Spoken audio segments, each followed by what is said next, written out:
So, hello students, next we will do Coulomb's law in vector form. तो Coulomb's law in vector form क्या है, पहले आपको बता देती हूँ Coulomb law क्या था। जब आप Coulomb law लेते थे तो Coulomb law में आप बोलते थे F is equals to k Q1 Q2 upon r square. ठीक है, तो ये आपका Coulomb law था, F is equals to k Q1 Q2 upon r square. और अब आपने क्या करना है, इन वेक्टर फॉर्म लेना है। तो वेक्टर फॉर्म में आप क्या बोलोगे कि एक पॉइंट के ऊपर Q1 चार्ज है और बी पॉइंट के ऊपर Q2 चार्ज है। Q1 चार्ज जो है वो R12 कैप, मतलब इसकी डायरेक्शन इस साइड है और इसकी 2 to 1, ये 1 से 2 तक फोर्स लगा रहा है और ये 2 से 1 तक फोर्स लगा रहा है। ठीक है, तो ये पोजीशन वेक्टर जो इसका कैप है, डायरेक्शन जो कैप है वो डायरेक्शन जज करते हैं। ठीक है, जो आई कैप जैसे जे कैप और के कैप होते हैं, तो ये डायरेक्शन जजमेंट करते हैं। वेक्टर में ये कैप्स होते हैं, डायरेक्शन वेक्टर्स होते हैं, ये डायरेक्शन को बताते हैं। ठीक है, ऐसे ही R12 है और R21 है। ठीक है, तो R12 क्या है, distance from Q1 point two the Q2 point. ठीक है, ये R12 वेक्टर है। और R21 वेक्टर क्या है, डिस्टेंस फ्रॉम 2 टू द 1। ठीक है, और यहाँ पे फोर्स लग रही है F12, ठीक है, इस साइड, और F21 इस साइड। ये इस साइड फोर्स लगा रहा है और ये इस साइड फोर्स लगा रहा है। ठीक है, अब क्या करेंगे, consider 2 point charges Q1 Q2 place at a distance R apart at a point A and B respectively as shown in the figure. तो जैसे फिगर में बताया कि Q1 Q2 चार्जेस हैं और कुछ डिस्टेंस R से वो दोनों अपार्ट पड़े हुए हैं। R12 is a vector joining from A to B R12 होएगा और B to A 21 होएगा। ठीक है, R12 कैप और R21 are the unit vectors, ये भी यूनिट वेक्टर्स है, directed from A to B and B to A। A to B है और B to A है, ये कैप्स, ये A to B है और ये B to A है। ठीक है, तो रिस्पेक्टिवली आपके पास कैप क्या होता है, unit vector is equals to vector upon its magnitude.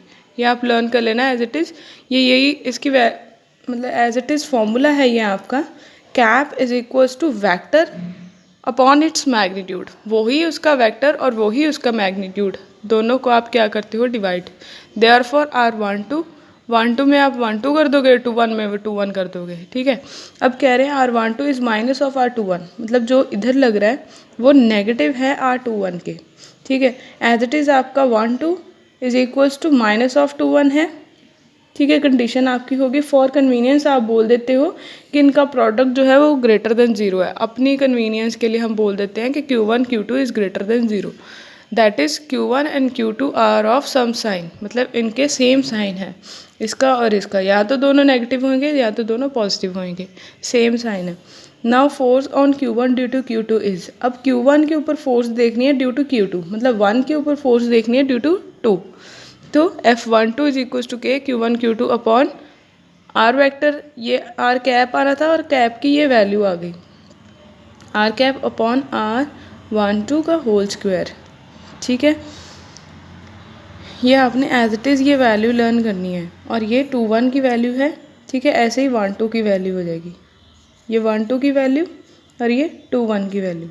एक बार इधर कैप है, एक बार इधर वेक्टर है, ये आपने देखना है। ये कैप की वैल्यू आपने ये वाली यहाँ पुट करी है, ये वाली वैल्यू यहाँ पुट करी है, इसलिए फिर मैग्नीट्यूड देखो, यहाँ पे स्क्वायर था और यहाँ पे मैग्नीट्यूड क्यूब है।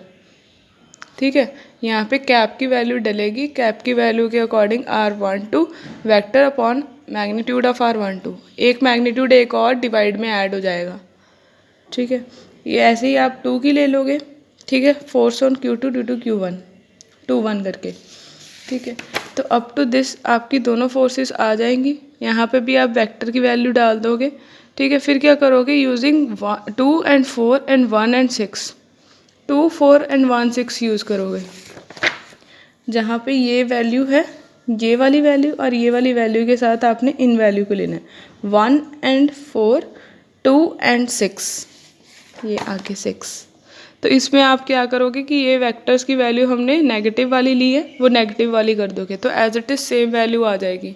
तो यहाँ पे F12 is equals to minus of F21, या दोनों फोर्सेस का सम इक्वल्स टू 0। सो इससे क्या प्रूव होएगा, therefore we find that coulomb force obey Newton's third law of motion. ठीक है, थर्ड लॉ ऑफ मोशन को ओबे कर रही है कि यहाँ पे चार्जेस के ऊपर जितनी भी फोर्स लग रही है वो इक्वल एंड ऑपोजिट है। ठीक है, तो यहाँ पे फोर्सेस क्या आएगी, forces are central forces and these act along the line joining the point charges. जो लाइन ज्वाइन कर रही है पॉइंट चार्जेस को, उसकी तरफ इसकी डायरेक्शन होएगी और ये फोर्सेस क्या हो जाएगी, therefore are conservative in nature. So next आपका एक और टॉपिक था Coulomb's law in terms of position vector. तो पोजीशन वेक्टर में क्या है कि हम 3D प्लेन ले लेते हैं। 3D प्लेन में हम बोलते हैं कि एक पॉइंट ए है और एक पॉइंट बी है, यहाँ पे Q1 पड़ा है, यहाँ पे Q2 पड़ा है। सेम फोर्सेस इधर 2-1 लग रही है और इधर 1-2 लग रही है और ओरिजिन से अब डिस्टेंस लेंगे R1, ओरिजिन से इसका R2, ठीक है। अब इसमें यही है। फिर उसके बाद OA plus AB is equals to OB। यहाँ पे ट्राइंगल ऑफ वेक्टर एडिशन लग जाएगा, आपने पढ़ा हुआ +1 में कि OA plus AB is equals to OB, ये वाला OB, OA plus AB is equals to OB, ठीक है। देयरफॉर AB इज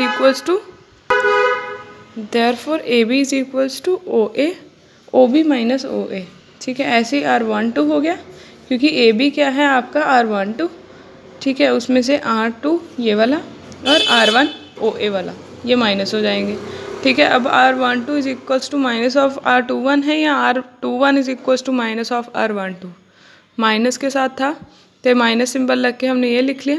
इस अकॉर्डिंग हमारा R21 क्या आ गया, R1 माइनस R2।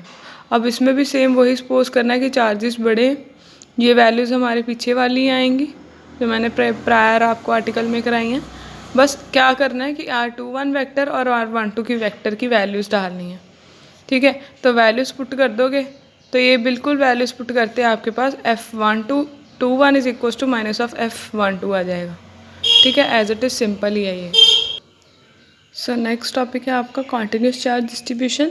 तो कॉन्टिन्यूस चार्ज डिस्ट्रीब्यूशन में क्या है, in fact charges of discrete nature that is exist in product packets. कहते हैं कि जैसे आपका चार्ज है उसका डिस्क्रीट नेचर है, एक अलग सा नेचर है और वो पैकेट्स की फॉर्म में एग्जिस्ट करता है इन सम केसेस में, और इसको कंसिडर क्या करा जाता है कि वो कॉन्टीन्यूस है, which is in case when a charge on a body is much more than the electronic charge. तो क्या है कि इसको कॉन्टीन्यूस बोला जाता है जब बहुत सारा चार्ज किसी बॉडी के ऊपर आ जाए तो हम बोलते हैं कि कॉन्टीन्यूस चार्ज उसके ऊपर फ्लो कर रहा है। If large amount of charge is given to a body, अगर कहते हैं ज़्यादा अमाउंट ऑफ चार्ज बॉडी को दिया जाए, the quantums of charge lies very close to each other, वो एक दूसरे के पास हो जाएंगे, ठीक है। उनमें डिस्टेंस जो है वो कम हो जाएगा। In case distance between the quantums can be negligible, मतलब बहुत ही कम हो जाएगा, ठीक है। और उनको क्या बोलोगे आप, कॉन्टीन्यूस चार्ज बोलोगे, ठीक है। और डिस्ट्रीब्यूशन को क्या बोलोगे, कॉन्टीन्यूस चार्ज डिस्ट्रीब्यूशन। नेक्स्ट है linear charge distribution. Linear charge distribution में आप क्या बोलोगे कि अलोंग द लेंथ आपका जो चार्ज है वायर के ऊपर या किसी बॉडी के ऊपर, वो कितना हो रहा है। When a charge is distributed along the length of a body और अलोंग अ लाइन, एक लाइन के अलोंग जब आपका चार्ज डिस्ट्रीब्यूट होएगा, दैट एग्जांपल क्या दी हुई है यहाँ पे, चार्ज वायर और चार्ज रॉड। तो डिस्ट्रीब्यूशन जो होएगी चार्जेस की उसको आप लीनियर चार्ज डिस्ट्रीब्यूशन बोलोगे, ठीक है। इसको डिनोट किससे करते हैं, लैम्डा से, और इसको डिफाइन कैसे करते हैं, चार्ज पर यूनिट लेंथ। इसको आप ये भी इसकी डेफिनेशन लिख सकते हो, linear charge distribution means charge per unit length, ठीक है। डेंसिटी क्या होगी, charge per unit length Q/L। तो अब कह रहे हैं DQ is the charge on the length element DL। अब यहाँ पे आपने छोटा सा एक सेगमेंट ले लेते हैं, वो बोलते हैं कि वहाँ पे DQ चार्ज है और उसकी लेंथ DL है। तो लैम्डा क्या हो जाएगा, चार्ज कितना है DQ, लेंथ कितनी है DL, DQ/DL, ठीक है। और उसके बाद इन्होंने बोला है if Q is equals to 1 coulomb, L is equals to 1 metre, तो आपकी 1 कूलम/1 मीटर हो जाएगी, तो 1 कूलम पर मीटर हो जाएगी। ये SI यूनिट हैं लीनियर चार्ज के, कूलम पर मीटर, और CGS के क्या हो गए, स्टैट कूलम पर सेंटीमीटर, ठीक है। नेक्स्ट आपने फोर्स निकाली हुई है।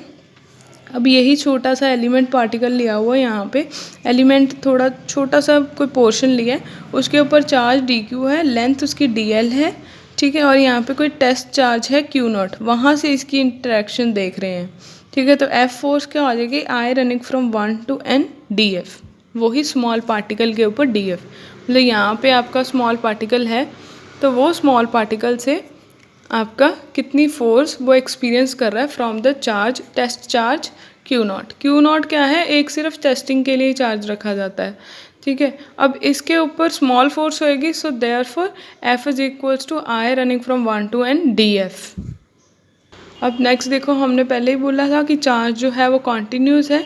चार्ज कॉन्टीन्यूस है मतलब क्या है कि whole length of the wire F जो है वो सेम एक्सपीरियंस करेगी, मतलब पूरी वायर के ऊपर जहाँ मर्जी फोर्स ले लो वो सेम एक्सपीरियंस ही होएगी।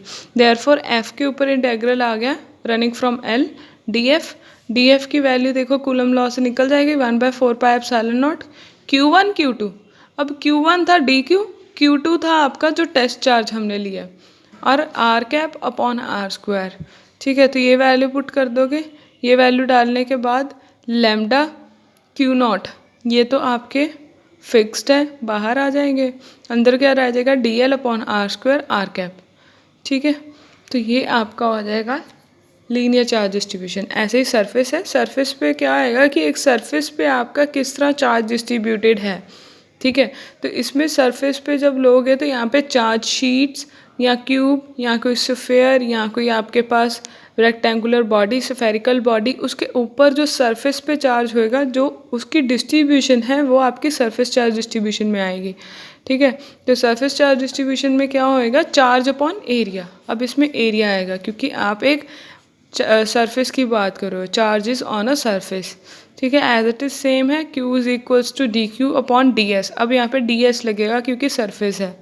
ठीक है, तो इसके सेंटीमीटर या मीटर स्क्वायर चलेगा यहाँ पे। ठीक है, उसके बाद सेम ये एज इट इज़ आपको जैसे उसमें कराया कि आपने स्मॉल एक एलिमेंट लेना है। ठीक है, उसके ऊपर चार्ज बोल देना है डी क्यू है और वो सरफेस डी एस है, और वहाँ से एक टेस्ट चार्ज रख के क्यू नॉट उसकी ऑब्जर्वेशन लेनी है। ठीक है, एज इट इज़ सेम है, बिल्कुल ही सेम है, कुछ भी चेंजेस नहीं है। सेम आपने डी एफ लेनी है, Q not D Q I same, और उसके बाद आपने डी क्यू की बस यहाँ पे रखना है। डी क्यू क्या हो जाएगा, सिग्मा डी एस आई। अब सिग्मा क्या है, लीनियर चार्ज, लीनियर नहीं सॉरी लीनियर लैम्डा है सरफेस चार्ज। ठीक है, तो यहाँ पे सिग्मा डी एस आई आ जाएगा, तो आपने यहाँ पे सिग्मा सिग्मा यूज़ करना है। अब सरफेस के लिए डबल इंटीग्रेशन आती है, सरफेस में डबल, क्योंकि एरिया में आपकी लेंथ और ब्रेड्थ दोनों वेरी करते हैं, so that's why we will use two integrals. तो यहाँ पे टू इंटेग्रल्स यूज़ होते हैं। ठीक है, तो यहाँ पे टू इंटेग्रल्स लगा के आप बाहर कांस्टेंट चीज़ें निकाल दो, अंदर क्या बचेगा, d s r square r cap. ऐसे ही वॉल्यूम की है, वॉल्यूम वाले में भी यही होएगा कि वॉल्यूम बॉडी के वॉल्यूम के अंदर, मतलब वॉल्यूम क्या होता है, किसी बॉडी का इंटरनल एरिया वो कितना ऑक्यूपाई कर रहा है वही वॉल्यूम होता है, और वहाँ पे जो चार्ज डिस्ट्रीब्यूट हो रहा है उसके अंदर, किसी बॉडी के अंदर। ठीक है, तो वो आपका वॉल्यूम चार्ज डिस्ट्रीब्यूशन में आ जाएगा, और इसमें वॉल्यूम चार्ज डिस्ट्रीब्यूशन आप रो से करोगे, इसका सिंबल है रो, दिस वन रो। ठीक है, इसमें क्या आएगा, charge inside the body upon volume, उस चार्ज बॉडी के अंदर कितना चार्ज है और वॉल्यूम क्या है। ठीक है, एज इट इज़ आपने rho is equals to d q upon d v कर लोगे। ठीक है, और इसमें आपका वॉल्यूम 1 मीटर क्यूब हो जाएगा, तो इसकी आ जाएगी कूलम मीटर क्यूब, कूलम पर मीटर क्यूब SI, और 1 कूलम पर मीटर पर सेंटीमीटर स्टैट 1 स्टैट कूलम पर सेंटीमीटर क्यूब, ये CGS हो जाएगी, CGS यूनिट, और ये SI यूनिट। ठीक है, तो अप टू दिस ये पढ़ लेना। अब फिगर देखो एज इट इज़ सेम बनी हुई है कि इस पूरे वॉल्यूम के अंदर हमने एक स्मॉल वॉल्यूमेट्रिक ले लिया है, जैसे आप बोल लो स्मॉल क्यूब लिया है, और उसके ऊपर हम बोल रहे हैं कि डी क्यू स्मॉल चार्ज है, उसका वॉल्यूम डी वी है, और टेस्ट चार्ज क्यू नॉट से हमने उसको स्टडी करना है। सो एज इट इज़ इसकी ये सेम हो जाएगी, यहाँ से डी क्यू की वैल्यू निकाल लोगे, रो डी वी आ जाएगी, फिर डी एफ में वो डी क्यू की वैल्यू पुट कर दो। अब इस पर ट्रिपल इंटेग्रल आएगा, ट्रिपल इंटेग्रल क्यों, क्योंकि वॉल्यूम में आपकी लेंथ ब्रेड्थ हाइट दो तीनों आती हैं, so that's why we will use. So volumetric में आपकी लेंथ ब्रेड्थ हाइट तीन चीज़ें कंसीडर होती हैं, so that's why we will use 3 integral over air. तीनों की वैल्यू के लिए अलग अलग इंटेग्रल चलता है। ठीक है, तो यहाँ पे 1/r² dv। तो अगर आप r² लेके चलते हो, r² लेके भी चला सकते हो, अगर आप कैप्स में चलाना चाहते हो तो कैप्स में भी चला सकते हो। आपको अगर हाँ ये ध्यान रखना है कि अगर ऊपर आपने कैप नहीं चलाए तो आंसर आने तक आप कैप्स यूज़ नहीं करोगे, आर कैप वगैरह। जैसे प्रायर देखो कैप्स यूज़ हुए हैं ये वाले में, तो अगर आप ऊपर कैप यूज़ करते आ रहे हो तो आंसर तक कैप्स यूज़ करोगे। अगर कैप्स नहीं यूज़ करते आ रहे हो तो आंसर तक आप कैप कहीं भी नहीं लगाओगे, ये ध्यान ज़रूर रखना है। ठीक है, दिस कंप्लीट्स योर चैप्टर 1।